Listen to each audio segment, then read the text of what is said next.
आकाशवाणी गोरखपुर से प्रादेशिक समाचार।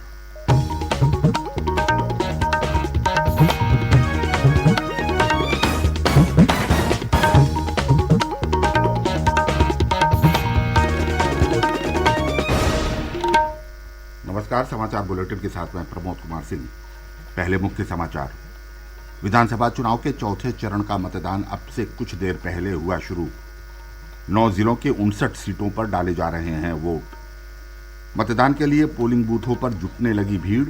मतदाताओं विशेषकर युवाओं में मतदान के लिए देखा जा रहा है विशेष उत्साह। राज्य में 5वें चरण के लिए चुनाव प्रचार जोरों पर। भाजपा के वरिष्ठ नेता और प्रधानमंत्री नरेंद्र मोदी ने बहराइच में जनसभा को किया संबोधित। सपा अध्यक्ष अखिलेश यादव ने चित्रकूट, प्रयागराज और कौशाम्बी में की चुनावी सभाएं।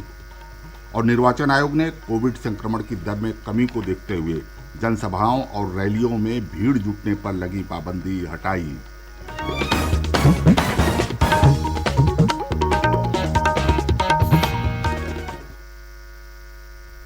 बुलेटिन में पहले एक सूचना। आज़ादी का अमृत महोत्सव क्विज श्रृंखला का प्रश्न कल सुबह 7:20 पर प्रादेशिक समाचार बुलेटिन में पूछा जाएगा। अपने जवाब हमें ईमेल आईडी airnews.gkp@gmail.com पर भेजें। जवाब के साथ अपना नाम, पता और फ़ोन नंबर अवश्य लिखें। और अब समाचार विस्तार से।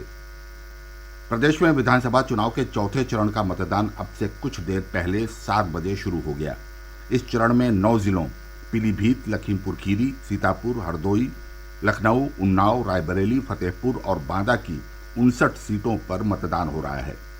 इस चरण में 16 सीटें अनुसूचित जाति, अनुसूचित जनजाति के लिए सुरक्षित हैं। निर्वाचन आयोग ने निष्पक्ष, पारदर्शी और कोविड सुरक्षित मतदान के लिए व्यापक प्रबंध किए हैं।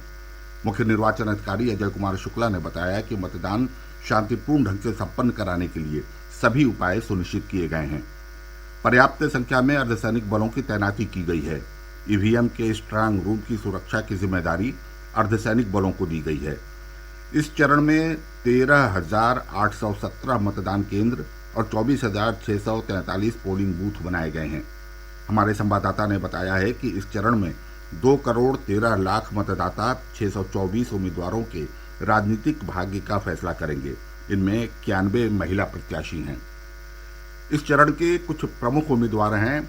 भाजपा से विधानसभा उपाध्यक्ष नितिन अग्रवाल, मंत्री ब्रजेश पाठक, आशुतोष टंडन, रणवेंद्र प्रताप सिंह उर्फ धुन्नी सिंह, जय कुमार सिंह जैकी, विधायक अदिति सिंह। सपा से पूर्व मंत्री रविदास मल्होत्रा, अभिषेक मिश्र, मनोज पांडे और बसपा से पूर्व मंत्री अब्दुल मन्नान व गया चरण दिनकर। पिछले विधानसभा चुनाव में इस चरण की 59 सीटों में से 51 सीटों पर भारतीय जनता पार्टी ने जीत हासिल की थी। वहीं समाजवादी पार्टी को 4 और बहुजन समाज पार्टी व कांग्रेस को 2-2 सीटें मिली थीं। मैनपुरी के करहल विधानसभा क्षेत्र के मतदान केंद्र जसवंतपुर प्राथमिक विद्यालय के पोलिंग बूथ पर आज पुनर्मतदान हो रहा है।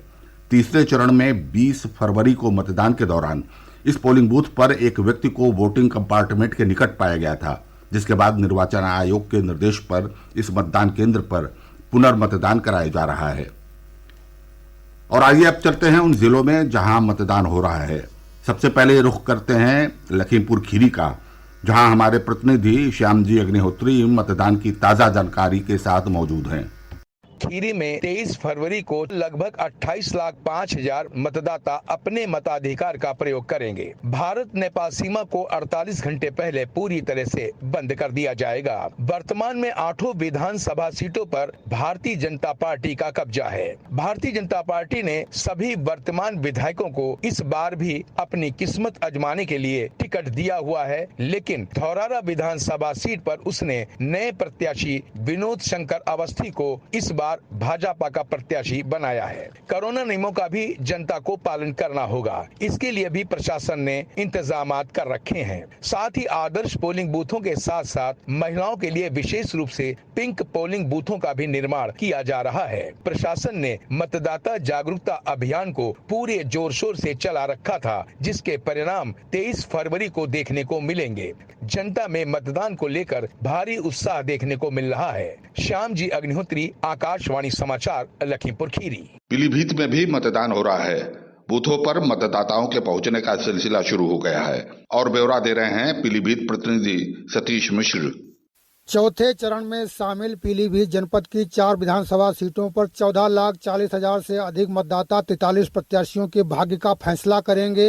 पिछले विधानसभा चुनाव में जिले की सभी चारों सीटें भाजपा के कब्जे में थीं। भाजपा ने इस बार पूर्णपुर सुरक्षित सीट पर मौजूदा विधायक बाबूराम पासवान और पीलीभीत में विधायक संजय सिंह गंगवार को टिकट दिया है। बाबूराम का सपा की आरती और संजय सिंह का सपा के डॉक्टर शैलेंद्र गंगवार से सीधा मुकाबला है। बरखेड़ा में सपा प्रत्याशी पूर्व मंत्री हेमराज वर्मा भाजपा के स्वामी प्रवक्तानंद को टक्कर दे रहे हैं, तो बीसलपुर में भाजपा के विवेक वर्मा, सपा की दिव्या गंगवार और बसपा के अनीस अहमद उर्फ फूलबाबू के बीच त्रिकोणीय मुकाबले के आसार हैं। विवेक वर्मा मौजूदा विधायक रामशरण वर्मा के बेटे हैं, तो दिव्या गंगवार पूर्व सांसद स्वर्गीय परशुराम गंगवार की बेटी हैं। वहीं फूलबाबू बसपा सरकार में मंत्री रह चुके हैं। 100% मतदान के लिए जागरूकता कार्यक्रम भी आयोजित किए जा रहे हैं। सतीश मिश्र, आकाशवाणी समाचार, पीलीभीत।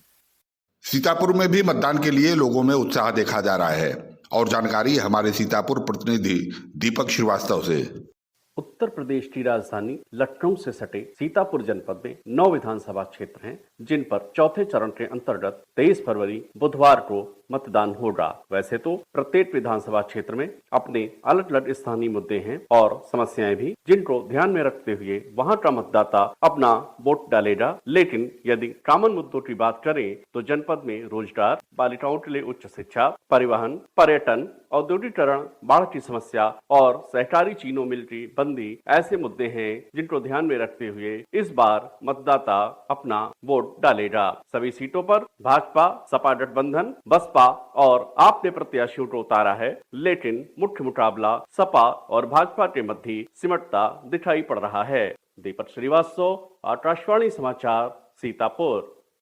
उन्नाव में भी मतदान के लिए लोग पोलिंग बूथों पर पहुंच रहे हैं। ब्यौरा हमारे उन्नाव प्रतिनिधि विकास शुक्ला से।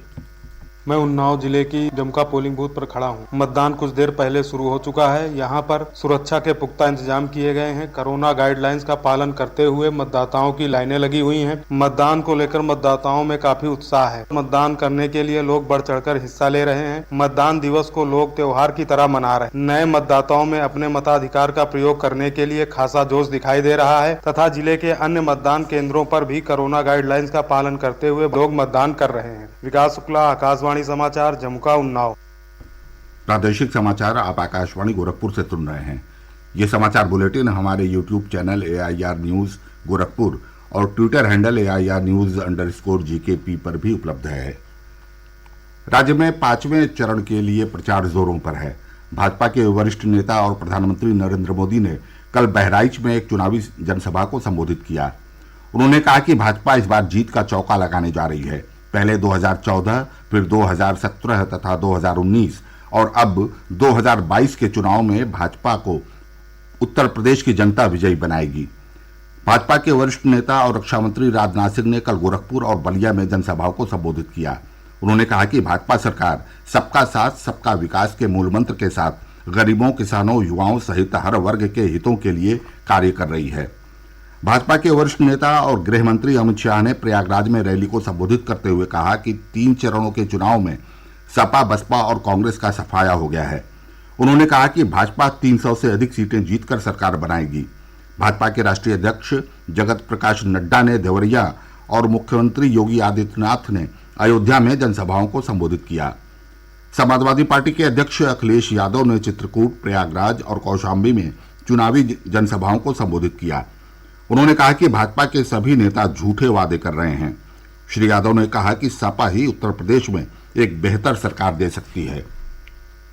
चुनाव आयोग ने कोविड संक्रमण की दर में कमी को देखते हुए राजनीतिक दलों द्वारा चुनाव प्रचार के दौरान लगी पाबंदियों पर छूट देने का फैसला किया है। विधानसभा चुनाव के दौरान चुनावी सभाओं और रैलियों में आयोजन स्थल में अब पूरी क्षमता के साथ लोग इकट्ठा हो सकेंगे। रोड शो करने की अनुमति भी दे दी गई है। हालांकि ऐसे आयोजन के लिए राज्य आपदा प्राधिकरण के प्रावधानों का पालन करते हुए पूर्व में जिला प्रशासन से अनुमति लेनी होगी। और अंत में बुलेटिन के मुख्य समाचार एक बार फिर। विधानसभा चुनाव के चौथे चरण का मतदान अब से कुछ देर पहले हुआ शुरू। 9 जिलों की 59 सीटों पर डाले जा रहे हैं वोट। मतदान के लिए पोलिंग बूथों पर जुटने लगी भीड़। मतदाताओं विशेषकर युवाओं में मतदान के लिए देखा जा रहा है विशेष उत्साह। राज्य में 5वें चरण के लिए चुनाव प्रचार जोरों पर। भाजपा के वरिष्ठ नेता और प्रधानमंत्री नरेंद्र मोदी ने बहराइच में जनसभा को किया संबोधित। सपा अध्यक्ष अखिलेश यादव ने चित्रकूट, प्रयागराज और कौशाम्बी में की चुनावी सभाएं। और निर्वाचन आयोग ने कोविड संक्रमण की दर में कमी को देखते हुए जनसभाओं और रैलियों में भीड़ जुटने पर लगी पाबंदी हटाई। इसके साथ ही ये समाचार बुलेटिन समाप्त हुआ। नमस्कार।